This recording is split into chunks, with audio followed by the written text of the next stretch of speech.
अरिहन्ताडं नमो सिद्धाडं नमो आयर्याडं नमो वज्झायाडं नमो लोये सव्वसाहूडम् मोक्षमार्गस्य नेतारं भेत्तारं कर्म भूभृताम् ज्ञातारं विश्वतत्त्वानां वन्दे तद्गुणलब्धये। बोले पंच परमेष्ठी भगवान की जय। चलिए, कल अपन ने जो विषय देखा था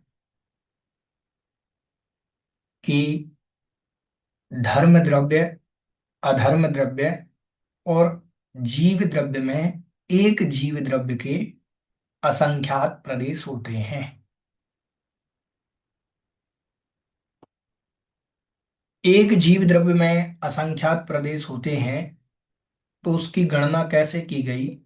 तो कहा जैसे केवली समुद्घात के समय जीव के एक एक प्रदेश लोकाकाश के एक एक प्रदेश पर अवस्थित हो जाते हैं, तो जितने लोकाकाश के प्रदेश हैं उतने ही प्रदेश एक जीव द्रव्य के होते हैं, ऐसा जानना चाहिए। इससे समीचीन गणना जीव द्रव्य के प्रदेशों की हो जाती है। और जब लोकाकाश के एक एक प्रदेशों पर जीव द्रव्य के जितने प्रदेश हैं उतनी गणना होती है, तो लोकाकाश के एक एक प्रदेश पर धर्म द्रव्य और अधर्म द्रव्य के भी प्रदेश पाए जाते हैं। तो धर्म द्रव्य, अधर्म द्रव्य और लोकाकाश और जीव द्रव्य एक जीव द्रव्य के बराबर प्रदेश हैं, ऐसा जानना चाहिए। ठीक है, अब आगे बढ़ते हैं। पेज नंबर 209, गद्यांश नंबर 542। देखें, कह रहे हैं अथ आकाशस्य कति प्रदेशः इति अतः आह। आकाश द्रव्य के कितने प्रदेश हैं, इसलिए सूत्र कह रहे हैं आकाशस्यानन्ताः। आकाशस्यानन्ताः, आकाशस्य अनंताः। आकाश द्रव्य के अनंत प्रदेश होते हैं। कितने प्रदेश होते हैं? अनंत प्रदेश होते हैं। अविद्यमानो अंतः येषां ते अनंताः। अनंत किसे कहते हैं? अविद्यमानो अंतः, विद्यमान नहीं है जिसका अंत, मतलब अंत से जो रहित है वह अनंत है। ठीक है, अनंत का मतलब अनंतो, जिसका अंत नहीं वो अनंत है। के प्रदेशाः, कितने प्रदेश है? के मतलब कौन है अनंत? तो कह रहे प्रदेशाः, प्रदेश है अनंत। कस्य मतलब किसके हैं अनंत? तो कहा आकाशस्य, आकाश द्रव्य के अनंत प्रदेश हैं। पूर्ववत अस्यापि प्रदेश कल्पना अवसेया। अब इसका प्रदेश कितना होता है? आकाश द्रव्य का एक प्रदेश कितना होता है? तो कह रहे पूर्ववत, पहले की तरह, जो पहले बतला दिया कि पुद्गल का एक अणु जितने स्थान को घेरता है, अविभागी पुद्गल का एक अणु जितने स्थान को घेरता है उतने स्थान को एक प्रदेश कहते हैं। तो पूर्ववत ही जान लेना चाहिए, आकाश द्रव्य का प्रदेश भी उतना ही है जितना अन्य द्रव्यों का है। प्रदेश कल्पना अवसेया, प्रदेश की कल्पना अवसेया मतलब जानना चाहिए। ठीक है, अब कह रहे हैं उक्त उक्तम अमूर्तानाम प्रदेश परिमाणम। उक्त मतलब कह दिया है, अमूर्तानाम अमूर्तों के प्रदेश परिमाणम, प्रदेशों के परिमाण को। इदानीं मूर्तानां पुद्गलानां प्रदेश परिमाणम निर्ज्ञातम, निर्ज्ञात निर्ज्ञातव्यम इति यतः आह। कह रहे हैं कि अभी हमने अमूर्त द्रव्यों के प्रदेशों को तो जान लिया। अमूर्त द्रव्य में कौन कौन से प्रदेश? धर्म, अधर्म, जीव और आकाश। काल द्रव्य की चर्चा आगे करेंगे। ठीक है, तो इनको जान लिया। अब बचे मूर्त, मतलब पुद्गल शेष रह गया। तो पुद्गल द्रव्य के प्रदेश को परिमाण का हमने ज्ञान नहीं करा है, तो जानने के लिए अगला सूत्र कहा जा रहा है, संख्येया संख्येयाश्च पुद्गलानाम, संख्येया संख्येयाश्च पुद्गलानाम। पुद्गलानाम मतलब पुद्गलों के, संख्येया संख्यात प्रदेश होते हैं, और असंख्येया च, और असंख्यात प्रदेश भी होते हैं। चा शब्द का अर्थ है, पूर्व सूत्र से लेना, अनंत प्रदेश भी होते हैं। ठीक है, द्रव्य संग्रह में अपन ने पढ़ा मुत्ते तिविह पदेशा। मुत्ते मतलब मूर्तिक द्रव्य के, तिविह मतलब तीन प्रकार के प्रदेश होते हैं, संख्यात, असंख्यात और अनंत। ठीक है, चा शब्द, चा शब्दात अनंतः चा इति अनुकृष्यते। चा शब्दात, चा शब्द से, सूत्र में जो आया हुआ चा शब्द है, उस चा शब्द से अनंतात, अनंताः चा इति अनुकर्षते, पूर्व सूत्र में जो अनंत शब्द था उसका अनुकर्षण करना चाहिए। अनुकर्षण मतलब उसको खींच लेना चाहिए, उस वहां से अनंत शब्द यहां पर ग्रहण कर लेना चाहिए। कस्यचित् उद्गल द्रव्यस्य द्वि अणु आदेः, द्वि अणुक आदेः संख्येयाः प्रदेशा, कस्यचित् असंख्येयाः अनंताः च। कह रहे हैं कस्यचित् पुद्गल द्रव्य से, किसी पुद्गल द्रव्य के तो द्वि अणुक आदेः, दो आदि अणु होते हैं, 2, 3, 5, 7 ऐसे अणु, मतलब इस दो से मिलकर के बना स्कंध बन गया। तो स्कंध जो होते हैं उनको संख्यात कहा जाता है, जिनको गिना जा सकता है अणुओं को पुद्गल के। संख्येय प्रदेशा, वो संख्यात प्रदेशी हो गए। कस्यचित असंख्येय, कुछ असंख्यात प्रदेशी होते हैं। अनंत चा, और किन्हीं के अनंत प्रदेश पुद्गल के होते हैं। अनंतानंत उपसंख्यानम इति चेत, ऐसा एक प्रश्न आया कि आपने अनंत क्यों कहा? अनंतानंत कह देते पुद्गल के अणु की संख्यात प्रदेशी, असंख्यात प्रदेशी और अनंतानंत प्रदेशी होते हैं। तो अनंतानंत कहना चाहिए था, क्योंकि अनंतानंत होते हैं पुद्गल के प्रदेश, तो अनंतानंत कह देते। तो बोले ना, बोले आपका ठीक, ऐसा कहना ठीक नहीं है। अनंत सामान्यात, अनंत सामान्य शब्द कह देने से सभी प्रकार के अनंत का ग्रहण हो जाता है। हमने अनंत कह दिया तो अनंत शब्द से सभी प्रकार के अनंत का ग्रहण हो जाता है। अनंत प्रमाणम त्रिविधम उक्तम, अनंत का जो प्रमाण है तीन प्रकार का कहा गया है। परितानंतम, युक्तानंतम, अनंतानंतम चायति। एक परितानंत होता है, एक युक्तानंत होता है, एक अनंतानंत होता है। ठीक है, ये द्रव्य की अपेक्षा से बनते हैं, परितानंत, युक्तानंत, अनंतानंत। अब इनके भी भेद होते हैं, जघन्य परितानंत, मध्यम परितानंत, उत्कृष्ट परितानंत। ऐसे युक्तानंत के जघन्य युक्तानंत, मध्यम अनंतानंत, वो मध्यम युक्तानंत, उत्कृष्ट युक्तानंत इत्यादि प्रकार से भेद बनते हैं। ठीक है, तो अनंत के भी कई भेद होते हैं। अपन ने एक स्थान पर पढ़ा था, आप लोगों को याद हो, मैंने बताया था अंडरलाइन करना, कि अनंताः अनंत भेदत्वात्, अनंत के भी अनंत भेद होते हैं, पढ़ करके आए थे। ठीक है, अनंत के भी अनंत भेद होते हैं, ऐसा अपन ने पढ़ा था पहले एक स्थान पर।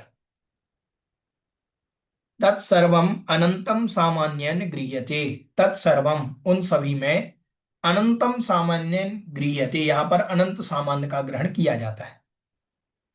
स्याद एतत् असंख्यात प्रदेशा लोकाः, अनंत प्रदेशस्य अनंतानंत प्रदेशस्य च स्कंधस्य अधिकरणम इति विरोधः ततः न अनंत्यम इति। कह रहे स्याद एतस्य, एतत् स्याद मतलब होते हैं, एतत् मतलब यह है, असंख्यात प्रदेशः लोका, यह लोक तो असंख्यात प्रदेशी है। लोकाकाश, लोकाकाश कितना है? असंख्यात प्रदेशी है। जब लोकाकाश असंख्यात प्रदेशी है तो अनंत प्रदेशस्य अनंतानंत प्रदेशस्य च स्कंधस्य अधिकरणमिति। अनंत प्रदेशी कोई पुद्गल का अणु हो, कोई अनंतानंत प्रदेशी पुद्गल का वो अणु मतलब स्कंध हो, कोई अ, अनंत प्रदेशी पुद्गल हो और कोई अनंतानंत प्रदेशी पुद्गल हो, तो स्कंध से अधिकरणम इति, उसका जो स्कंध है, स्कंध मतलब अणुओं का मिला हुआ समूह, ठीक है। तो अनंत प्रदेशी पुद्गल का स्कंध या अनंतानंत प्रदेशी पुद्गल का जो स्कंध है, इति विरोधः, उसका विरोध आ जाएगा। अधिकरणम, ऐसा अधिकार, अधिकरण मानने से, आधार मानने से विरोध आ जाएगा। आधार मानने से क्या विरोध आ जाएगा? विरोध ये आ जाएगा कि देखो, अनंत जो है वो पुद्गल जो है वो अनंत प्रदेशी है, लोकाकाश जो है वो असंख्यात प्रदेशी है। तो असंख्यात में अनंत प्रदेशी कैसे बनेगा? समझ में आया कि नहीं आया? असंख्यात में अनंत प्रदेशी कैसे बनेगा? लोकाकाश तो असंख्यात प्रदेशी है और लोकाकाश से बाहर पुद्गल पाया नहीं जाता। जब लोकाकाश से बाहर पुद्गल है नहीं तो लोकाकाश में ही है। तो अनंतानंत प्रदेशी जो स्कंध है पुद्गल का, या अनंत प्रदेशी जो पुद्गल का स्कंध है, वो लोकाकाश में कैसे रहेगा? ठीक है, ये कहना चाह रहा। तो विरोधा, इससे तो विरोध आएगा। ततः न अनंत्यम इति, ऐसा कहना चाहिए कि अनंत नहीं है लोकाकाश, वो पुद्गल के अणु अनंत नहीं है, ऐसा कहना चाहिए। तो कह रहे नईश दोषा, इसमें कोई दोष नहीं है। सूक्ष्म परिणाम अवगाहन शक्ति योगात, सूक्ष्म परिणाम अवगाहन शक्ति योगात, सूक्ष्म परिणाम मतलब सूक्ष्म परिणाम होता है अवगाहन शक्ति का। अवगाहन शक्ति जो होती है, अवगाहनत्व, अगुरु लघुत्व, ये गुण सभी द्रव्यों में पाए जाते हैं। तो अवगाहन शक्ति का सूक्ष्म परिणमन होने के कारण इस शक्ति के योग से ये सारी क्रियाएं संभव हैं। समझ में आया कि नहीं आया? अपन ने कहा इतने स्थान में, एक छोटे से स्थान में, मान लीजिए कोई स्थान है, इतने स्थान में 200 ग्राम रुई बनती है, कॉटन, ठीक है। हमने कहा 200 ग्राम रुई इतने स्थान में आ जाएगी। 200 ग्राम रुई आ सकती है उतने स्थान में। जैसे मान लीजिए इस पूरे कमरे में है, अपन ने कहा 1 क्विंटल रुई जो है इस पूरे कमरे में बन जाएगी। अब 1 क्विंटल रुई इस पूरे कमरे में बन जाएगी, तो क्या इससे ज्यादा नहीं बन सकती? यहां तो 50 क्विंटल अनाज बन सकता है। तो 1 क्विंटल रुई का और 50 क्विंटल अनाज का बन रहा है। तो ऐसा नहीं समझना चाहिए कि एक स्थान में जो वस्तु 1 क्विंटल बन रही है वो 50 क्विंटल नहीं बन सकती। बन सकती है, वो अवगाहना है।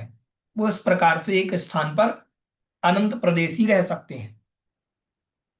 जैसे उदाहरण से, यहां उदाहरण नहीं दिया, उदाहरण से आप लोग समझिए। जैसे मान लीजिए अपन ने 1 गिलास पानी लिया, 1 गिलास पानी में पानी पूरा फुल भरा हुआ है।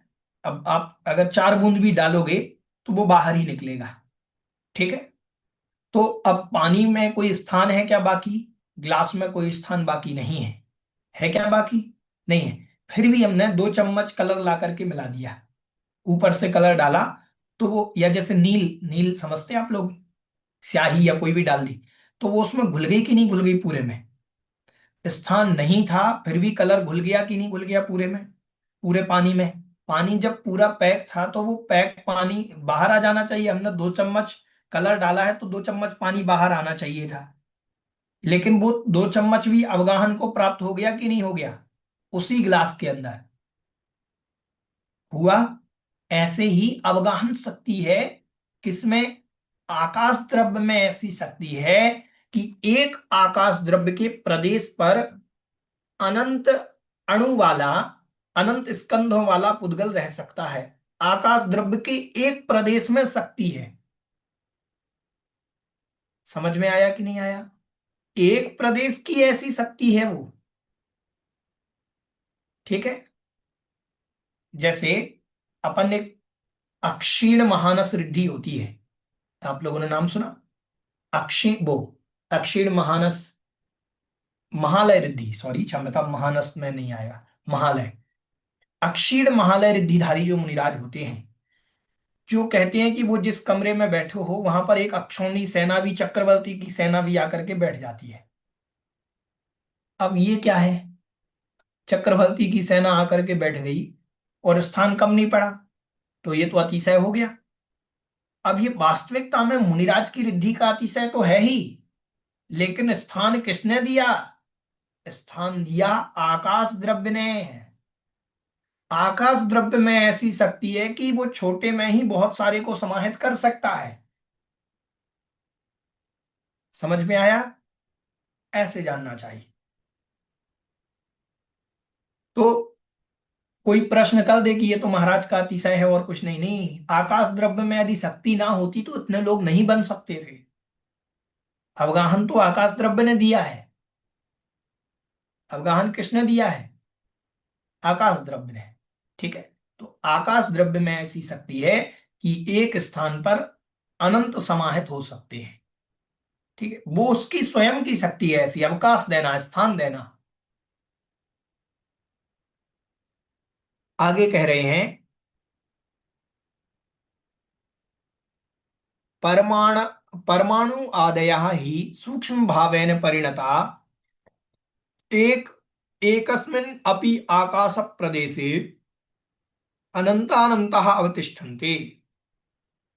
परमाण परमाणु आदयः, परमाणु आदि सूक्ष्म भाव से परिणत होने पर एक एक एक मतलब एक, एका परिणता, एक जो परमाणु है, एक परमाणु भी एकस्मिन्नपि आकाश प्रदेशे, एक आकाश प्रदेश पर भी अनंताः अवतिष्ठन्ते, अनंत परमाणु ठहर सकते हैं। एक आकाश द्रव्य के एक प्रदेश पर अनंत परमाणु पुद्गल के ठहर सकते हैं। समझ में आया? ऐसी शक्ति आकाश द्रव्य में है। ठीक है।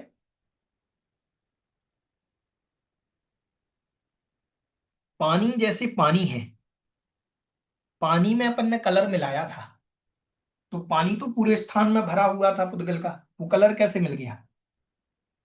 कलर ऐसे मिल गया कि अवगाहन शक्ति आकाश द्रव्य में थी, उसी स्थान में उसको स्थान दे दिया। समझ में आया? किसी को बाधा नहीं पहुंचाई, तो ये आकाश द्रव्य की शक्ति है। अवगाहन शक्ति ही चा एशाम अव्यवहित अस्ति। यार ये इसकी पानी जो में आकाश अवगाहन, द्रव्य कैसे आएगा? हाँ जी, पानी में आकाश द्रव्य के अवगाहना कैसे आ जाएंगी?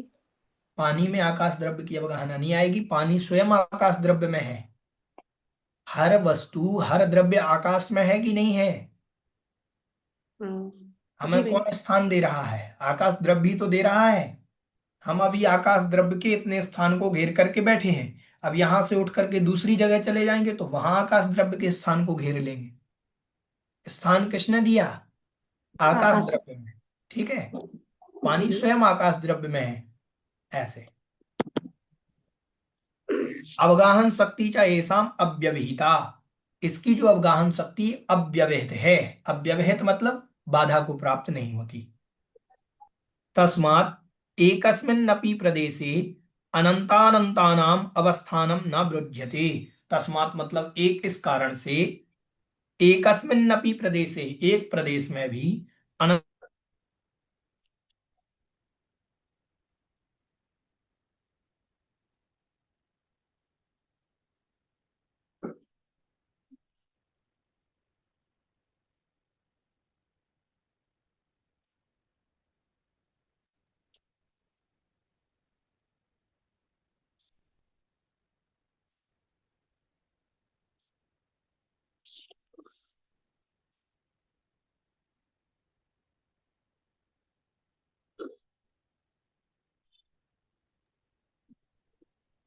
आवाज आ रही है क्या भैया की? नहीं आ रही। आवाज नहीं आ रही। नहीं आ शायद रही। उसका नेट चला गया दिखता है। नेटवर्क इशू हो रहा है क्या? हाँ जी, चलिए। कह रहे हैं पुद्गलानाम इति अविशेष वचनात्, पुद्गलों के इति अविशेष से अणु अभिसत्व परम भी प्रदेश आने का प्रसंग है। तत्प्रतिषेधार्थम आह, उसके प्रतिषेध के लिए ये सूत्र कह रहे हैं। नेटवर्क में कुछ दिक्कत आ रही है? ध्वनि आपको आवाज आ रही है सभी को स्पष्टतया? आ रही भैया जी। आ अभी रही आ है रही। अभी तो। पहले कट कट के आई। अब आ रही हाँ, भैया बराबर। अभी नेटवर्क इशू आ रहा है, बार बार दिख रहा है इसमें। चलिए। हाँ भैया, नेटवर्क इशू चल रहा है। हम्म कह रहे हैं नाड़ोह, नाड़ोह, नाड़ोह, ये सूत्र जो है सबसे छोटा सूत्र है तत्वाल सूत्र जी का। ठीक है। ना अणोह, अणु नहीं होते। अब क्या नहीं होते, ये तो पूर्व सूत्र से अध्याहार करना चाहिए। ऐसा नहीं ले लेना चाहिए कि अणु होता ही नहीं है, ऐसा अर्थ नहीं करना। अणु बहुप्रदेशी नहीं होता है, ऐसा अर्थ है। एक बार कहा कि भैया जी देव तो होते ही नहीं है। क्यों नहीं होते हैं? बोले सूत्र तो आया ना देवाह, देव नहीं होते हैं। बोले वहां जो सूत्र आया है उसके पहले उनके नपुंसक लिंग का वर्णन चल रहा था कि देव नपुंसक नहीं होते हैं। तो ये अर्थ है, ऐसा अर्थ नहीं है कि ना देवाह सूत्र से अपन ने लगा लिया कि देव नहीं होते। और नाणोह सूत्र से ये नहीं लगाना कि यहाँ पर नहीं होते हैं, अणु नहीं होता है, ऐसा अर्थ नहीं है। अणु बहुप्रदेशी नहीं होता है। ठीक है।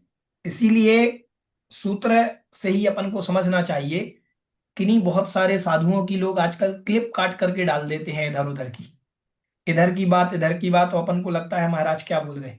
पूरा प्रवचन अपन को सुनना चाहिए, फिर अपन उसको ही प्रमाण ना माने कि ये बात क्या चल रही है। कोई वीडियो कोई क्लिप काट करके डाल देते हैं साधुओं की और वो कहते हैं कि देखो महाराज ने क्या बोल दिया। हो सकता है महाराज कोई कहानी सुना रहे हो, किसी दूसरे की चर्चा कर रहे हो, लोगों ने अपना बता दिया हो कि देखो महाराज ऐसा करते थे। ठीक है। तो कभी भी किसी क्लिप से अपन किसी की प्रमाणिकता ना माने, हमें वो पूरा प्रवचन आगे पीछे का सुनना चाहिए। फिर वो अगर अपन को प्रमाणिकता बन रही है कि हाँ ऐसा उनने कहा है, अब ऐसा उनने कहा है, तो फिर आगे से पीछे तक का पूरा प्रवचन अपन को सुनना चाहिए कि आगे क्या प्रसंग चल रहा था, बाद में क्या प्रसंग चल रहा है, किस अपेक्षा से ये कहा है। नहीं तो अर्थ का अनर्थ हो जाएगा, जैसे सूत्रों में हो सकता है। ऐसे ही अपन को किसी की बात में, मान लीजिए मैं कोई बात समझा रहा हूं और मैं कह रहा हूं मान लीजिए मैं मुनि होता तो इस प्रकार से मैं चर्या का पालन करता, मैं ऐसा करता, मैं ऐसा करता हूं, मैं सामायिक में ये करता हूं। तो अब किसी ने कहा कि ये तो गृहस्थ होकर के साधु की बात कर रहे हैं, साधु कहाँ है? तो वो आगे पीछे का प्रकरण अपन को जरूर जानना चाहिए। ये बात अपन को इस सूत्र से समझना है। ठीक है। कि अपन किसी भी साधु के लिए, किन्हीं के लिए भी, कोई भी व्यक्ति के लिए आगे पीछे की कोई बात जान ना जाने ना समझे, पूरा प्रकरण यदि नहीं जानते हैं अपन, तो उसको अपन को ऐसे सूत्रों से भी अपन को बहुत अच्छा ज्ञान मिल गया कि अध्याहार कैसे किया जाता है। तो पूर्व का प्रकरण भी देखना चाहिए, बाद का प्रकरण भी देखना चाहिए। तो कह रहे हैं अणोः प्रदेशाः न संति इति वाक्य शेषाः। अणु मतलब अणु के, प्रदेशाः न संति प्रदेश नहीं होते हैं, इति वाक्य शेषाः यह वाक्य जो है शेष था।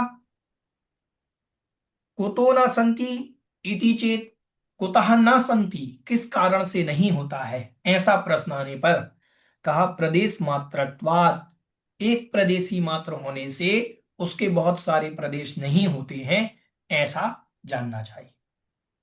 यथा आकाश प्रदेशस्य एकस्य प्रदेश भेद अभावात् अप्रदेशत्वम् एव अणुः अपि प्रदेश मात्रत्वात् प्रदेश भेद अभावः यथा आकाश प्रदेशस्य, जैसे आकाश आकाश द्रव्य के प्रदेश के, एकस्य एक प्रदेश के, भेद अभावात भेद का अभाव होने से, अप्रदेशत्वम अप्रदेशत्वपना होता है।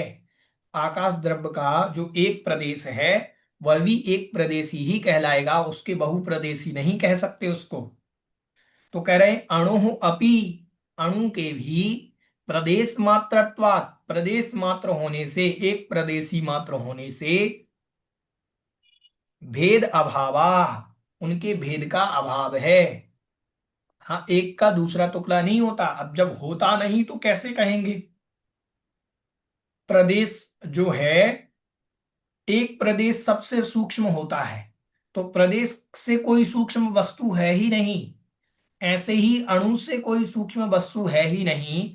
तो प्रदेश भेद हवाभा, जब एक प्रदेश किसके होता है? अणु का एक प्रदेश होता है। अणु कितना होता है? एक प्रदेशी होता है, या कहें जितना अणु है उतना एक प्रदेश होता है। समझ में आया कि नहीं आया? तो आकाश द्रव्य का जितना प्रदेश है उससे छोटा कोई प्रदेश नहीं होता। पुद्गल का सबसे सूक्ष्म जो अणु है, अविभागी जो अणु है, उससे कोई सूक्ष्म अणु होता नहीं। ठीक है। तो कह रहे हैं कि जब प्रदेश के प्रदेशत्व का अभाव है, बहुप्रदेशत्व पने का अभाव है, ऐसे अणु के भी एक प्रदेशी पना बनेगा, बहुप्रदेशी पना नहीं बनेगा। ठीक है। किंच ततः अल्प परिणाम अभावात्, किंच क्योंकि, ततः मतलब उससे, अल्प परिणाम परिमाण, सॉरी परिणाम नहीं, परिमाण अभावात, अल्प परिमाण का अभाव है, उससे छोटा परिमाण होता ही नहीं। परिमाण मतलब माप, उससे छोटा माप होता ही नहीं। किसका माप नहीं होता है? अणु का, पुद्गल के किसी भी अणु का या किसी भी वस्तु का उससे छोटा माप नहीं होता है। सबसे छोटा माप है अणु। ठीक है। ना ही अणोः अल्पनीय अल्पनीयान अन्यः अस्ति, अणु से अल्प कोई भी अन्य दूसरा नहीं है। यतः अन्य प्रदेशः भिद्येरन, इसके अन्य प्रदेशों का भिद्येरन, यतः अन्य प्रदेशः भिद्येरन, इस यतः मतलब इस कारण से, अन्य प्रदेशः अन्य प्रदेशों का भिद्येरन भेद करना चाहिए।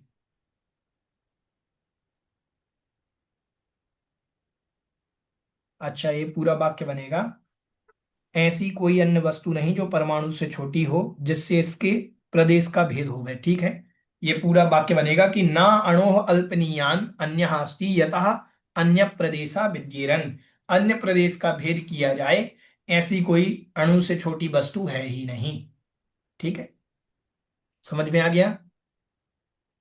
अब आगे बढ़ते हैं। कह रहे हैं कि एवं एषाम अवधृत प्रदेशानाम धर्मादीनाम आधार प्रतिपत्त्यर्थम इदम उच्यते। एषाम मतलब इनके, अवधृत प्रदेशानाम आधारभूत प्रदेशों को, धर्मादीनाम आधार प्रतिपत्त्यर्थम धर्मादि के आधारभूत, आधार मतलब जहां पर वो रहते हैं धर्मादि, ठीक है, उसकी प्रतिपत्ति के लिए अगला सूत्र कह रहे हैं। लोकाकाशेव गाहः, लोकाकाशेव गाहः, लोकाकाशे अवगाहः, लोकाकाश में अवगाह होता है। किनका अवगाह होता है? जो पूर्व में हुए द्रव्य हैं उनका। ठीक है। उक्तानाम धर्मादीनाम द्रव्याणाम लोकाकाशे अवगाहः न बहि इत्यर्थः।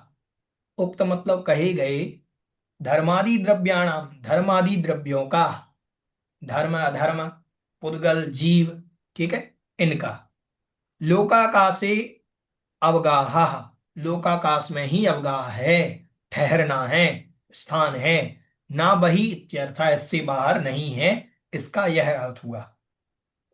कह रहे यदि धर्मादीनाम लोकाकाशम आधारः, तो आकाशस्य कः आधारः इति, बोले धर्मादि द्रव्य का आधार तो लोकाकाश है, तो आकाशस्य का आधार, आकाश द्रव्य का क्या आधार है? बोले आकाशस्य नास्ति अन्य आधार, आकाश द्रव्य का कोई आधार नहीं है। स्वप्रतिष्ठाम आकाशम, आकाश द्रव्य स्वप्रतिष्ठित है। आकाश द्रव्य कैसा है? स्वप्रतिष्ठित। यदि आकाशम स्वप्रतिष्ठम तो धर्मादीनी अपि स्वप्रतिष्ठानी एव। यदि आकाश द्रव्य स्वप्रतिष्ठित है तो धर्मादि द्रव्य भी स्वप्रतिष्ठित मान लीजिए। तो कह रहे अथ धर्मादीनाम अन्य आधारा कल्प्यते, आकाशस्यापि अन्य आधारा कल्प्यः। अथ मतलब यदि, अब धर्मादीनाम अन्य आधारा कल्प्यते, यदि आप धर्मादि द्रव्यों का अन्य आधार की कल्पना करते हैं तो आकाशस्यापि अन्य आधारा कल्प्यः, आकाश द्रव्य का भी अन्य आधार कल्पना करनी चाहिए। तो कह रहे तथा शति अनवस्था प्रसंगः इति चेत, ऐसा होने पर अनवस्था प्रसंग आ जाएगा। अनवस्था दोष जानते हैं आप लोग। अनवस्था दोष का तात्पर्य है कि जैसे आकाश द्रव्य, अब इनके तो सबके आधार हैं और आकाश द्रव्य का कोई आधार नहीं, ये तो अनवस्था दोष हो गया, उसका भी तो कोई ना कोई आधार होना चाहिए। तो कह रहे नैष दोषाः, इसमें कोई दोष नहीं है, क्योंकि न आकाशात अन्यत अधिकरण अधिक परिमाणम द्रव्यम अस्ति यत्र आकाशम स्थितम उच्यते। कह रहे ना आकाशात अन्यत अधिकम परिमाणम, ना मतलब नहीं है, आकाशात मतलब आकाश द्रव्य से, अन्यत मतलब दूसरा, आकाश द्रव्य से कोई दूसरा, अधिक परिमाणम द्रव्यम, अधिक परिमाण वाला द्रव्य, ना अस्ति नहीं है, आकाश द्रव्य से अधिक परिमाण वाला मतलब आकाश द्रव्य से बड़ा कोई द्रव्य है ही नहीं। जब आकाश द्रव्य से बड़ा कोई द्रव्य नहीं है, यत्र आकाशम स्थितम उच्यते, जिससे हम कह दें कि आकाश द्रव्य उसमें रहता है ही नहीं। ठीक है, आकाश द्रव्य स्वयं अनंत है, तो वह जब अनंतानंत आकाश है तो उसका उससे बड़ा कोई द्रव्य है ही नहीं, तो फिर उसको हम कैसे कह देंगे कि वो कहाँ रहता है? ठीक है, सर्वतो अनंतम ही तत्, सर्वतः मतलब सभी ओर से, अनंतम ही तत् वह सभी ओर से अनंत है। धर्मादीनाम पुनः अधिकरणम आकाशात आकाशम इति उच्यते व्यवहार नैवसात, धर्मादीनाम पुनः धर्मादि द्रव्यों का पुनः मतलब फिर से, अधिकरणम आकाशम इति उच्यते, अधिकरण आकाश द्रव्य को कहा है, व्यवहार नैवसात ये भी व्यवहार नय की अपेक्षा से है।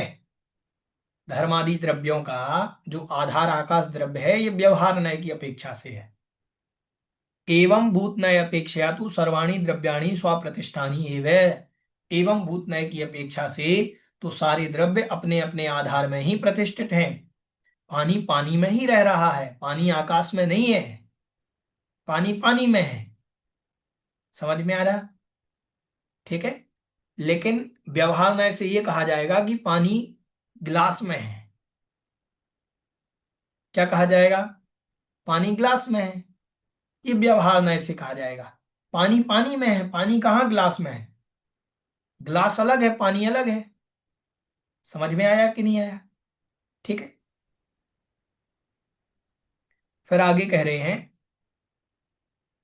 कि तथा च उत्तम, जैसे कहा जाता है क्वा भवान आस्ते, क्वा मतलब कहां पर, भवान मतलब आप, आस्ते मतलब बैठते हैं, आप कहाँ बैठते हैं या कहाँ रहते हैं? तो कह रहे हैं आत्मनि, मैं आत्मा में रहता हूं। अब मैं आत्मा में, बोले शरीर में नहीं रहते, बोले हाँ व्यवहार नय की अपेक्षा शरीर में हूं, निश्चय नय से तो आत्मा आत्मा में स्थित है। ठीक है, ऐसा। नीना जी। जय जिन भैया जी। भैया जी तो क्या एवं भूत न्याय के हिसाब से हमारा भी यही कहा जाएगा कि हम सब प्रतिष्ठित हैं? हाँ, स्वाप्रतिष्ठित है। सिद्धों को कौन आधार देगा? अपन कहें सिद्ध अनंत शक्ति वाले हैं, सिद्धों को आधार दिया है आकाश द्रव्य ने, ये व्यवहार नय की अपेक्षा से। आत्मा स्वयं में प्रतिष्ठित है, आत्मा स्वयं में अवस्थित है। एवं भूत नय की अपेक्षा से मैं ऐसा ही हूं, मैं असंख्यात प्रदेशी हूं तो हूं, अब मैं कहाँ प्रतिष्ठित हूं इससे कोई लेना देना नहीं। व्यवहार न ऐसे कहा जाएगा मैं आकाश में हूं, व्यवहार न ऐसे कहा जाएगा मैं शरीर में हूं। शरीर में कहाँ है? आत्मा आत्मा में है, शरीर शरीर में है। समझ में आया कि नहीं आया? हमने कहा कि मान लीजिए किसी बोरी में गेहूं भरा हुआ है, ठीक है, तो जो गेहूं भरा हुआ है जिसमें, तो बोरी बोरी में है, धागा धागे में बंधा हुआ है वो, और गेहूं गेहूं में है, दोनों अलग हैं। फिर भी कहने में क्या आ रहा है? गेहूं में, गेहूं बोरी में गेहूं है। कहने में क्या आ रहा है? बोरी में गेहूं है। बोरी तो ज्यों की त्यों है, न गेहूं में धागा जुड़ा है न धागे में गेहूं गया है, दोनों भिन्न भिन्न हैं। ठीक है, ऐसे ही अलग अलग द्रव्य हैं, स्वतंत्र द्रव्य हैं एवं भूत न्याय की अपेक्षा। लेकिन व्यवहार न्याय की अपेक्षा तो कहना पड़ेगा कि आकाश द्रव्य स्थान दे रहा है, आकाश में रहते हैं। ठीक है, कुछ तो कहना पड़ेगा हम कहाँ रहते हैं। तो कह रहे धर्मादीनी लोकाकाशात् न बहि सन्ति इति एतावत् अत्र आधार आधेय कल्पना साध्यम फलम। धर्मादीनी लोकाकाशात् न बहि, धर्मादि द्रव्य जो हैं लोकाकाश में रहते हैं, न बहि संति इससे बाहर नहीं रहते, इति एतावत इस प्रकार से, इतना, अत्र आधार आधेय कल्पना साध्यम, एक आधार है एक आधेय है, ऐसी कल्पना साध्य है। साध्य मतलब फल है, यही फल है।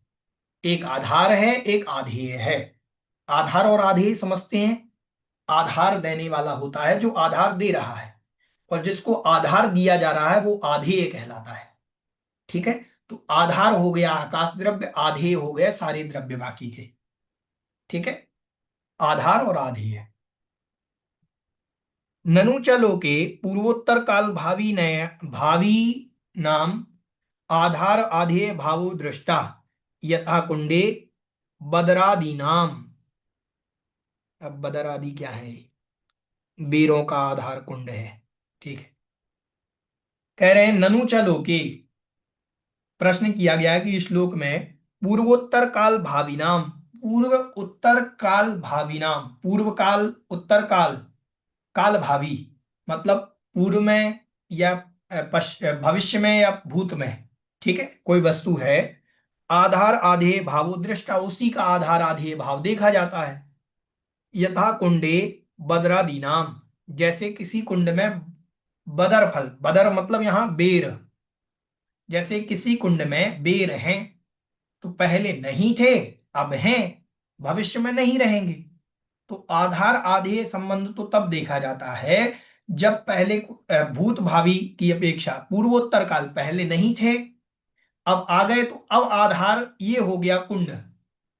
अब आधार कुंड हो गया। किसका आधार कुंड हो गया? बद्री फलों का आधार कुंड हो गया। अब जब बद्री फल, उसके पहले आधार कुछ और था, तो पूर्वोत्तर काल की अपेक्षा इनका आधार आधेय संबंध तो बन जाता है। ठीक है, पहले मेरा आधेय क्या था? मैं आधेय था, आधार क्या था? पहले मेरा कोई और शरीर आधार था, अब ये शरीर है। इसकी अपेक्षा तो बन सकता है, लेकिन धर्म आदि द्रव्य की अपेक्षा नहीं बन सकता। न तथा आकाशम पूर्वादि धर्मादीनी उत्तर काल भाविनी, न तथा वैसे आकाश, न मतलब नहीं है, तथा मतलब वैसे, आकाशम आकाश के, पूर्वम धर्मादीनी उत्तर काल भाविनी, पूर्व धर्मादीनी उत्तर काल भाव वाले जो हैं, मतलब धर्मादि का उत्तर काल भाव होता ही नहीं है। न धर्म द्रव्य पहले कहीं और था न कहीं और होगा, वो पहले से ही यही था और आगे भी यही होगा। ठीक है, तो आगे कह रहे हैं अतः व्यवहार नय अपेक्षया अपि आधार आधेय कल्पना अनुत्पत्ति ही थी। इसीलिए वो अन्यवादी कह रहे हैं कि व्यवहार नय की अपेक्षा से आधार आधेय की कल्पना नहीं होती है। तो कह रहे हैं नैष दोषः, आपका ये जो कहना है ठीक नहीं है। युगपत भाविनाम अपि आधार आधेय भावो दृश्यते, एक साथ होने वाली वस्तु में भी आधार आधेय की कल्पना होती है। अब कैसे? तो उदाहरण दिया कि घटे रूपादय, सॉरी, हाँ, घटे रूपादयः शरीरे हस्तादयः। घट में रूपादि। घड़ा जब भी बना है तो घड़े की शुरुआत से मिट्टी में ही रूप था कि नहीं था, रंग था कि नहीं था, रस था कि नहीं था, गंध थी कि नहीं थी। शुरुआत से घड़े में रूप रस गंध वर्ण है। ऐसा नहीं है कि रूप रस गंध वर्ण का पहले घड़ा बना, घड़े के बाद रूप रस गंध वर्ण आया, नहीं, वो शुरू से ही है। तो जो शुरू से ही रहते हैं, युगपत रहते हैं, उनका भी आधार आधेय संबंध देखा जाता है। जैसे शरीरे हस्तादयः, शरीर में हाथ आदि। शरीर पहले शरीर बना कि हाथ आदि बने? अरे जब से शरीर बना तब से हाथ आदि बने। ऐसा नहीं है पहले शरीर बना पर शरीर का आधार हाथ, शरीर आधार बना हाथ के लिए, नहीं, दोनों एक साथ हुए। ठीक है, ऐसा। लोकः इति उच्यते, अब लोक शब्द को कहते हैं। को लोकः, लोक क्या है? तो कह रहे धर्मादीनी द्रव्याणि यत्र लोक्यन्ते सा लोकः। धर्मादि द्रव्य जहां पर देखे जाते हैं, लोक्यन्ते, देखो लोक की परिभाषा, लोक किसे कहते हैं? धर्मादि द्रव्य जहां देखे जाते हैं उसे लोक कहते हैं। देखे जाते से मतलब, अब धर्म अधर्म तो अमूर्तिक हैं, तो ये देखे कैसे जाएंगे? यहां देखने का तात्पर्य अस्तित्वम, अस्तित्वपना जिनका पाया जाता है। धर्मादि द्रव्यों का अस्तित्वम यत्र गम्यते तन्नाम लोका, उसका नाम लोक है। अधिकरण साधनो घय, और अधिकरण का साधन होने से यहां पर घय प्रत्यय किया गया है। ठीक है, लुक शब्द था लुक, लुक मतलब देखना। ठीक है, और लुक में घय प्रत्यय हुआ तो लोक बन गया। आकाशम द्विधा, आकाश जो है दो प्रकार का विभक्तम मतलब विभक्त किया गया है। लोकाकाशम अलोकाकाशम चाहती, लोकाकाश और अलोकाकाश। अब अलोकाकाश की परिभाषा क्या बनेगी? जहां पर धर्म आदि द्रव्य नहीं देखे जाते वो अलोकाकाश है। ठीक है, ऐसी परिभाषा बन जाएगी। लोकः उक्तः, लोक, लोक को कह दिया गया है। सायत्र तल्लोकाकाशम, और वह जहां पर है वह लोकाकाश है। ततो वही, और लोक से जो बाहर है, सर्वतो अनंतम अलोकाकाशम, सभी ओर से अनंत अलोकाकाश है, सभी ओर से। ऐसा नहीं कि पूर्व दिशा में अनंत है, सभी ओर से अनंत है लोकाकाश, अलोकाकाश। तो कह रहे लोकालोक विभागः च धर्मास्ति काय सद्भावात असद्भावात विज्ञेयः। कह रहे लोक अलोक विभाग, आकाश द्रव्य के दो विभाग किए गए हैं, लोक और अलोक। यह जो विभाजन किया गया है, यह धर्मास्ति, धर्म अधर्मास्ति का है, सद्भावात असद्भावात विज्ञेयः। धर्म अधर्म द्रव्य के सद्भाव और असद्भाव की अपेक्षा, सद्भाव मतलब होना, असद्भाव मतलब नहीं होना। ठीक है, तो धर्म द्रव्य अधर्म द्रव्य के होने पर लोकाकाश बना, धर्म द्रव्य अधर्म द्रव्य आदि के न होने पर लोकाकाश बना। ठीक है, असति ही तस्मिन् धर्मास्ति काये जीव पुद्गलानां गति नियम हेतत्व अभावात विभागो न स्यात्। असति नहीं होने पर, तस्मिन मतलब उसमें, धर्मास्तिकाय जिस स्थान में नहीं है या जिसमें नहीं है, जीव पुद्गलानाम जीव और पुद्गलों का, गति नियम हेतुत्व अभावात, अब जब धर्मास्तिकाय नहीं है तो जीव और पुद्गल के गति का भी नियम का अभाव हो जाएगा, जीव और पुद्गल भी नहीं होंगे। जहां धर्म द्रव्य नहीं है वहां जीव और पुद्गल भी नहीं होंगे, गमन नहीं करेंगे, ना स्यात्। और असति च धर्मास्तिकाये स्थिति आश्रय निमित्त अभावात, और असति च धर्मास्तिकाये, धर्मास्तिकाय नहीं होने पर स्थिति, स्थिति का आश्रय, स्थिति का आश्रयभूत कौन है? ठहरने का आश्रयभूत कौन है? ठहराव का कारण कौन है? अधर्म द्रव्य। तो अधर्म द्रव्य जब ठहराव का कारण है तो आश्रय निमित्त अभावात, आश्रय के निमित्त का अभाव होने से, ठहराव के निमित्त का अभाव होने से स्थिरे स्थिति अभाव, स्थिति का अभाव हो जाएगा। तो लोकालोक विभागो विभाग अभावाभास्यात्, लोकाकाश का जो अलोकाकाश का विभाग है वह अभाव से बना, ध्यान से समझें, धर्म द्रव्य अधर्म द्रव्य जहां है वहां लोक आकाश, धर्म द्रव्य अधर्म द्रव्य जहां नहीं है वहां अलोक आकाश, धर्म द्रव्य अधर्म द्रव्य जहां है वहीं पर जीव और पुद्गल रहेंगे, गमन करेंगे, ठहरेंगे। धर्म अधर्म द्रव्य जहां नहीं है वहां जीव और पुद्गल नहीं रहेंगे।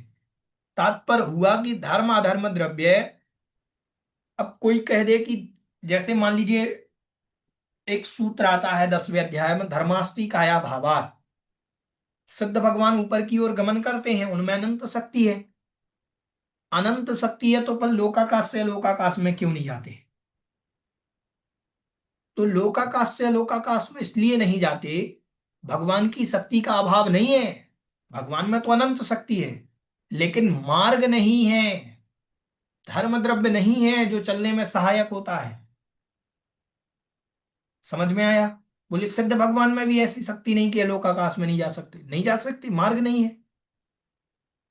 ट्रेन है पटरी पर ही तो चलेगी, अब पटरी नहीं है तो सड़क पर थोड़ी चलाएंगे ट्रेन। ऐसे ही आकाश द्रव्य जो है, लोका का धर्म द्रव्य जो है, जहां तक है वहां तक जीव जाएगा, वहां तक उसका गमन संभव है, उसके आगे नहीं है। एक बार किन्हीं एकांत मतावलंबियों ने यह कह दिया था कि सिद्ध भगवान में इतनी ही शक्ति है कि लोकाग्र तक जाते हैं। ये गलत कथन हो गया। सिद्ध भगवान में इतनी शक्ति नहीं है, सिद्ध भगवान में तो अनंतानंत, वो अलोकाकाश से भी स्थान पार होता तो वहां भी चले जाते। शक्ति तो उतनी है लेकिन मार्ग नहीं है। समझ में आया कि नहीं आया? ठीक है, मार्ग नहीं है तो क्या करेगा? ऐसे आलोक आकाश में कौन रहता है फिर भैया जी? कोई नहीं रहता, स्वयं आकाश द्रव्य। ठीक है, कोई नहीं रहता, स्वयं आकाश द्रव्य है वहां, अनंत आकाश। ठीक है, अब निगोदिया वहां अंधेरा निगोदिया जीव भी नहीं है वहां। कुछ नहीं, जीव तो पुद्गल है ना, जीव का शरीर पुद्गल है और जीव आत्मा है, वो कैसे रहेंगे? कुछ नहीं है वहां। तो क्या है? अंधेरा है, उजाला है, क्या है? क्या होता होगा आकाश द्रव्य में? बताओ संगीता जी। कुछ भी नहीं होता होगा फिर। क्या अंधेरा उजाला कुछ नहीं होता होगा? तो उजाला नहीं ही। अंधेरा होगा। उजाला ही उजाला होता होगा। आकाश द्रव्य कैसा होता नहीं होगा? नहीं होगा, क्योंकि वो भी तो पुद्गल का एक वो है। हाँ हाँ। अंधेरा उजाला भी तो पुद्गल का हाँ, एक भेद है। अंधेरा और उजाला तो पुद्गल की पर्याय हैं। अब आकाश द्रव्य का क्या कलर है? कोई कलर नहीं, अरूपी है, रूप से रहित है। इसीलिए आकाश द्रव्य का कोई पूछे कि वहां क्या है लोक आकाश के बाहर, बोले अंधेरे ही अंधेरा है। बोले अंधेरा तो पुद्गल की पर्याय है, राइट वहां अंधेरा भी नहीं है। बोले क्या राइट। है? बोले पता नहीं, भगवान जाने। भगवान भी नहीं बता सकते ना क्या है, क्योंकि अरूपी है, अरूपी को भगवान रूपी कैसे बता देंगे? समझ में आया? लेकिन भैया जब बात आती है कि आलोक आकाश में सिर्फ मात्र आकाश है, हाँ तो जी, और आकाश किसे कहते हैं? जहाँ 6 द्रव्य पाए जाते हैं। तो इस अपेक्षा से नहीं तो अगर देखा जाए तो आलोक आकाश में भी 6 द्रव्यों का स्थान नहीं तो माना जाएगा। नहीं, नहीं बोल। लोका सामान्य कथन की अपेक्षा लोकाकाश, जितने आकाश द्रव्य में छहों द्रव्य पाए जाते हैं उसको लोकाकाश कहते हैं। हाँ ऐसी परिभाषा है, ना कि ऐसी कि जिसमें द्रव्य पाए जाते हैं उसको आकाश कहते हैं, ऐसा नहीं ना है। ना ना ना, आलोक आकाश किसे कहते हैं? जहाँ मात्र आकाश होता है। नहीं, अलोकाकाश तो मात्र आकाश द्रव्य का नाम है, जहां अन्य द्रव्य नहीं देखे जाते उसका नाम अलोकाकाश है। यहाँ अपन ने परिभाषा पढ़ी अभी। हम्म। हाँ, जहां अन्य द्रव्य नहीं देखे जाएंगे वो अलोकाकाश है, और जहां अन्य द्रव्य देखे जाएंगे वो लोकाकाश है। तो फिर एक प्रश्न आया था कहीं पर कि जैसे आलोक आकाश है तो वहां पर भी कितने परमाणु घेर सकता है, मतलब वो कितने पुद्गल परमाणु वहां रह सकते हैं? जैसे आलोक आकाश के असंख्यात प्रदेश होते हैं, हाँ जी, तो कितने परमाणु घेरेगा, मतलब वो कितने स्थान, 6 द्रव तो सिर्फ एक आकाश का ही रहेगा वहां पर अवगाहन?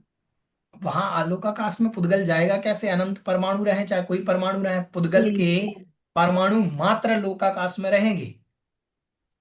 हम्म। समझ में आया? हम्म। महास्कंद कहा गया है पुद्गल का, एक महास्कंद। महास्कंद किसको कहते हैं पुद्गल का? जो पूरे लोक का ढांचा बनाए हुए हैं पुद्गल रूप में, वो महास्कंद कहलाता है। वो पुद्गल के अनंत परमाणुओं से बना है, वो भी लोकाकाश में है। और एक ये भी बात आई थी कि एक अखंड द्रव्य है हाँ आकाश। जी, हाँ, अखंड है ना, टुकड़े नहीं है। देखो, हमने कहा, ध्यान से सुने, समुद्र की सीमा कैसे बनती है। ये समुद्र मेरा, ये समुद्र आपका, इतना पानी यहां तक मेरा, यहां तक आपका। अब पानी तो पानी है, उसकी कोई सीमा नहीं होती है। फिर भी अपन ने कह दिया कि शाम के 5 बजे तक जहां तक छाया आती है वहां तक का पानी हमारा, और शाम के 5 बजे के बाद जहां छाया नहीं पड़ती वहां तक का पानी। अब पानी तो दोनों इधर उधर मिले हुए हैं, ऐसे ही आकाश द्रव्य मिला हुआ है, पूरा एक है, अखंड है, शाश्वत है, उसके कोई भेद नहीं है। वो तो लोक और अलोक का नाम इसलिए पड़ा, यत्र, देखो बहुत अच्छी परिभाषा ये आई कि धर्म धर्म अधर्म आदि द्रव्याणि यत्र लोक्यन्ते सा लोकः। धर्म अधर्म आदि द्रव्य जहां पर देखे जाते हैं वह लोकाकाश है। हम्म। समझ में आया? ये परिभाषा हमने भी पहली बार पढ़ी है, और हमारा ये 5वां अध्याय भी पहली बार पढ़ा जा रहा है आप लोगों के साथ। हमने पहले कभी नहीं पढ़ा। हम जब पढ़ते थे तब हमारे तीसरे अध्याय तक कोर्स हो पाया था। 5 अध्याय थे कोर्स में, तीसरे अध्याय तक हो पाया था। तो हम पहली बार आप लोगों के साथ पढ़ रहे हैं। इतनी बढ़िया परिभाषा ये आई कि लोकाकाश का नाम लोकाकाश ही क्यों पड़ा। इन्होंने बहुत अच्छी परिभाषा दी कि धर्मादि द्रव्याणि यत्र लोक्यन्ते सा लोकः, जहां पर देखे जाते हैं वो लोकाकाश है। समझ में आया कि नहीं आया? हाँ भैया। जी जी। वो अखंड है, उसका भेद नहीं हो सकता। ठीक है, ऐसा। भैया जी, अलोकाकाश सिद्धों के तो ज्ञान में आता है ना, केवली भगवान के में। हाँ, आता है, सबके आता है। केवली के ज्ञान में अलोकाकाश आता है, लेकिन अरूपी रूप आता है, दिखता जी नहीं जी उनको भी। जी जी। बोले भगवान को लोग अलोकाकाश नहीं दिखता होगा, क्या है अनंत, क्या दिखेगा? रूपी वस्तु दिखाई देती है, अरूपी नहीं दिखती। ठीक है, लेकिन नहीं तो हाँ नहीं जी। तो जैसे उनको सारी चीजें दिखती हैं तो वैसे वो भी दिखता होगा। अरे, दिखेगा कैसे? रूपवान वस्तु दिखाई देती है, उनको तो अपनी आत्मा भी नहीं दिखती। आत्मा अनुभव में आती है, दिखती नहीं है। बहुत बढ़िया। अच्छा, समझ में आया? आत्मा अनुभव में आती, दिखती नहीं। स्वसंवेदन सुव्यक्त हाँ, स्वसंवेदन सुव्यक्त, तनु तनु मात्र। मात्रतया, अपने संवेदन से हम व्यक्त कर पा रहे हैं कि ये शरीर प्रमाण है। हमने यहाँ आग लगाई तो हमें यहाँ अनुभूति हो रही है कि मुझे जलन की अनुभूति यहाँ भी हो रही है, यहाँ भी हो रही जी है, यहाँ जी भी हो रही है, यहाँ भी हो रही है। हमें इससे ज्ञात हुआ कि आत्मा यहाँ नहीं रहती, पूरे शरीर में रहती है। जी जी ये अनुभूति से, अपन को अनुभूति से मालूम चल रहा है। ठीक है, अपन ने पेट भरा हुआ देखा नहीं कि पेट हमारा भर गया, लेकिन हमें अनुभूति से पता लग रहा है कि हमने आज बहुत खा लिया है। जी जी जी। अनुभूति से पता लग जाता है, वो अपन को दिख तो है नहीं रहा कि पूरा यहां तक भर गया, बोलते हैं यहां तक भर गया। अनुभूति जी से, स्वसंवेदन से अपने आप व्यक्त होता है। तो जो अरूपी है उसको भगवान अरूपी रूप जानते हैं। एक एकांत मतावलंबी था, वो कहते हमें आत्मा दिखी, उनने आत्मा देखी, बोले चित ज्योति स्वरूप होती है। आत्मा देखी आपने? जब आत्मा देखी नहीं जाती, कहने में आता आत्मा दिखी। आत्मा अरूपी है, और अगर आपने देख ली तो मिथ्या दृष्टि हो। यदि आत्मा जी आपने जी देखी है तो मिथ्या दृष्टि। कोई कह दे हमें तो आत्मा दिखी है, हमने तो आत्मा के दर्शन किए हैं, हमने आत्मा देखी है। आत्मा अरूपी है। आत्मा का स्वरूप क्या है? उसमें वर्ण रस गंध नहीं पाए जाते, नहीं होते तो नहीं होते, उसका अनुभूति का विषय होता है। ठीक है, समझ में जी आया? जी कुछ जी चीजें जी अनुभूति होती हैं, वो अनुभूति का विषय होता, दिखता नहीं है। जैसे माता पिता का प्रेम है, दिखेगा नहीं, वो अनुभूति का विषय, हम फील कर सकते हैं बस। जी जी वो उसको फील किया जाता है कि उनका प्रेम हमारे प्रति कितना है। जी फील की बात है, दिखने की बात नहीं। बोले हमें दिख ही नहीं रहा है तो क्या दिख रहा है? दिखना नहीं होता, अनुभूति होती है। ठीक है, ऐसा। जी जी। धन्यवाद भैया जी। बहुत अच्छे से भैया जी क्लियर हुआ आज, हाँ जी, बहुत। ये हो गया पूरा वाक्य अपना। जी। तस्मात् उभय तस्मात् उभय सद्भाव अभावात लोक अलोक विभागः सिद्धि। इस कारण से उभय सद्भावात अभावात वा, उनके सद्भाव और अभाव की अपेक्षा से लोक अलोक विभाग की सिद्धि हो जाती है। ठीक है, इसीलिए अपन को आकाश द्रव्य को अनंत है, बस श्रद्धा में देखो। बहुत अच्छी बात मैं आपको बता रहा हूं, वस्तु श्रद्धा में, उपाधि श्रद्धा में ज्ञेय, बोल। श्रद्धा में हेय, ज्ञान में गेय और क्रिया में उपादेय है। श्रद्धा में हेय, ज्ञान में गेय, क्रिया में उपादेय है। श्रद्धा में हेय कैसे? आकाश द्रव्य भी तो पर द्रव्य है, ये मेरा नहीं है, मैं इसका नहीं हूं। श्रद्धा में हे भाव लाओ। ना आकाश द्रव्य मेरा है, ना मैं आकाश द्रव्य का हूं। पुद्गल द्रव्य ना मेरा है, ना मैं इसका हूं। श्रद्धा में तो हे, ज्ञान में गे है, जानना जरूरी है। आकाश द्रव्य को भी जानना जरूरी है, पुद्गल द्रव्य को भी जानना जरूरी है, धर्म अधर्म द्रव्य को भी जानना जरूरी है। बोले भैया जी हमें तो चाहिए थी आत्मा की सिद्धि करनी थी, क्यों ये पढ़ा रहे हो अलोक आकाश वगैरह? इससे क्या होगा? ज्ञान में गे जरूरी है, ज्ञान होना चाहिए, तब तो हम फिर क्रिया में उपादेय को जानेंगे कि आत्मा उपादेय है, आकाश द्रव्य उपादेय नहीं है। कोई कहे मैं आकाश द्रव्य में फ्लैट खरीदना है, कहां से खरीदोगे? क्रिया में तो वही उपादेय बनेगा। क्रिया में उपादेय कौन है? क्रिया में आत्मा उपादेय है। बस क्रिया में हम उपादेय का ध्यान रखेंगे कि हमें किसको ग्रहण करना है। हम शरीर में रह रहे हैं, ये श्रद्धा से हे है, ज्ञान में गे है और क्रिया में आत्मा उपादेय है, शरीर उपादेय नहीं है। समझ में आया? ऐसे ही पुण्य के साथ लगाना। पुण्य को आप लिख लीजिए, पुण्य, पुण्य श्रद्धा में हे है, ज्ञान में गे है और क्रिया में उपादेय है।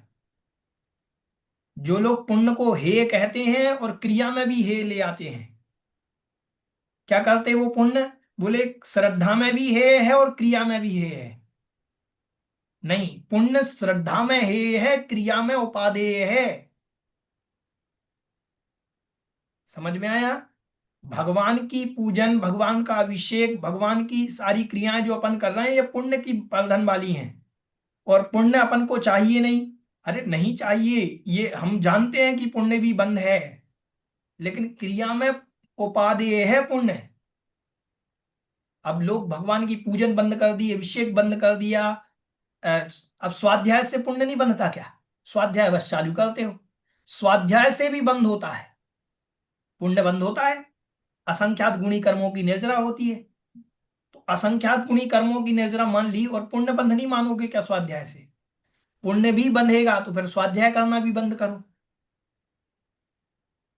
कोई क्रिया नहीं कर पाओगे, कोई भी क्रिया नहीं कर पाओगे। हर क्रिया में बंद है, हर क्रिया में। स्वाध्याय करते समय भी बंद हो रहा है, लेकिन पुण्य बंद है। क्रिया में तो उपादेय है पुण्य, श्रद्धा में ही है। हम जानते हैं कि पुण्य भी एक दिन छूट जाएगा, लेकिन पुण्य कैसे छूटना है? पुण्य फला अरहंता, अरिहंत बनने के बाद। पुण्यम समग्र महमेक मना जुहोमी। पुण्य कब छोड़ना है? जब केवल ज्ञान रूपी अग्नि जल जाए। बहुत पहले की बात है, 2018 की बात है। एक दादी जी आई, एकांत मतावलंबी थी, उनका पूरा प्रभाव एकांत पर था। वो कुछ लोग परीक्षा के लिए आ जाते हैं, मैं एक जगह शिविर लगाने गया तो वो आए मेरे पास, तो वो पूजन पीठिका की वही पंक्ति लेकर के आ गए कि वो ये बतलाइए भैया जी इसका अर्थ क्या है, पुण्यम समग्र महमेक मना जो होमी, प्रतिदिन पढ़ते हैं। मैंने कहा कि समग्र पुण्यम, पूरे पुण्य को, अहम मैं, एकम एकम, केवल वहनव, उसके पहले की लाइन क्या है? अरहन पुराण पुरुषोत्तम पावनानी वस्तुन्यनुन्मखलान्य में केवा अस्मिन ज्वलत विमल केवल बोध वहनव। अस्मिन मतलब इसमें, ज्वलत मतलब ज्वाजल्यमान, केवल वहनव, केवल ज्ञान रूपी अग्नि में, केवल ज्ञान रूपी अग्नि में मैं पूरे पुण्य को जुहोमी, स्वाहा करता हूं। तो बोले भैया जी पुण्य तो देखो यहां स्वाहा करने योग्य कहा है। तो मैंने कहा कहां कहा है? कौन सी अग्नि में? ये जो जल रही है इसमें कहा कि केवल ज्ञान की अग्नि में। जब केवल ज्ञान हो जाएगा तब पुण्य को स्वाहा करना, केवल ज्ञान के पहले पुण्य स्वाहा नहीं करना। कब स्वाहा करना? केवल ज्ञान की अग्नि में। समझ में आया? अभी केवल ज्ञान हो गया क्या? नहीं हुआ। तो यहां तो स्वाहा करो, ये पुण्य तो काम का है अभी, ये पुण्य अभी बहुत काम का है। यहां पुण्य नहीं छोड़ना, न पुण्य की क्रिया छोड़ना। लोगों ने सब पुण्य की क्रियाएं छोड़ दी, अभिषेक, स्वाध्याय, पूजन, आरती सब छोड़ दिया। अरे क्या है, पुण्य की क्रियाएं छोड़ने से क्या होगा? पाप का आश्रय होगा। ठीक है, इसीलिए पुण्य कब छोड़ना ये भी ध्यान रखना। देखो, अशुभ उपयोग छोड़ा जाता है, शुभ उपयोग ग्रहण किया जाता है, और शुभ उपयोग छूटता है, छोड़ा नहीं जाता। क्योंकि शुभोपयोग शुद्धोपयोग का कारण है। हम सामायिक करने बैठे थे, ये शुभोपयोग था, हमें शुद्धोपयोग हो गया, हमें पता ही नहीं चला। शुभोपयोग छूट गया था शुद्धोपयोग होने के लिए, शुभोपयोग छोड़ा नहीं था। कोई ये कहे कि मैं शुभोपयोग छोड़ता हूं, अब मैं शुद्धोपयोग धारण करता हूं, वो सविकल्पी है, उसको शुद्धोपयोग होगा ही नहीं। समझ में आया? इसीलिए पुण्य छूटना नहीं पड़ता, पुण्य छूट जाता है। साधु बन जाओ, अभिषेक करना छोड़ देना। साधु बन जाओ, पूजन करना छोड़ देना। साधु बन जाओ, आरती करना छोड़ देना। बताओ, पुण्य साधु छोड़ रहे, नियम लेते कि आज से मैं पूजन नहीं करूंगा? कभी नियम नहीं लेते पूजन ना करने का।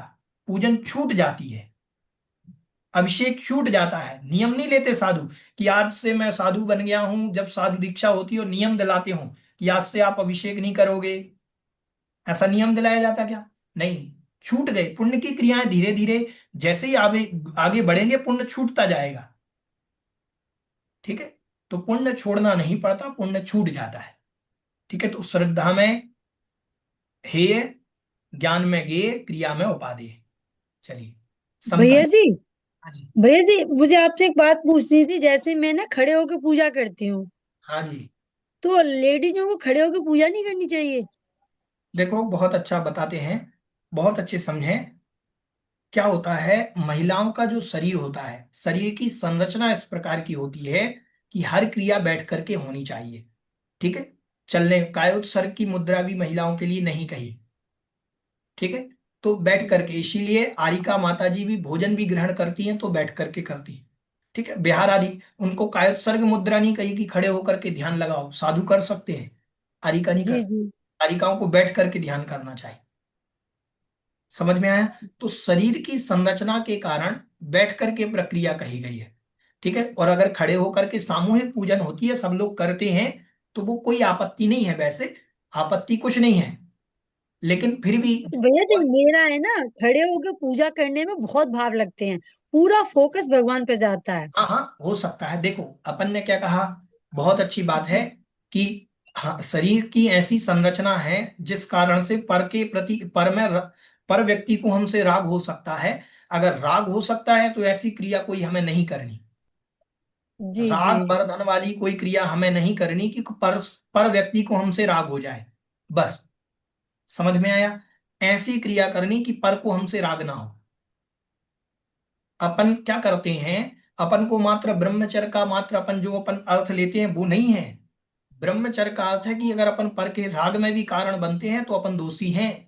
जी जी। सज धज अति करके जी। गए, तैयार होकर के गए, और इस जी। प्रकार से अपन ने शरीर के हाव भाव रखे, तो पर के प्रति पर व्यक्ति को यदि हमसे राग भी हो रहा है तो हम उस राग के कारण दोषी कहलाएंगे।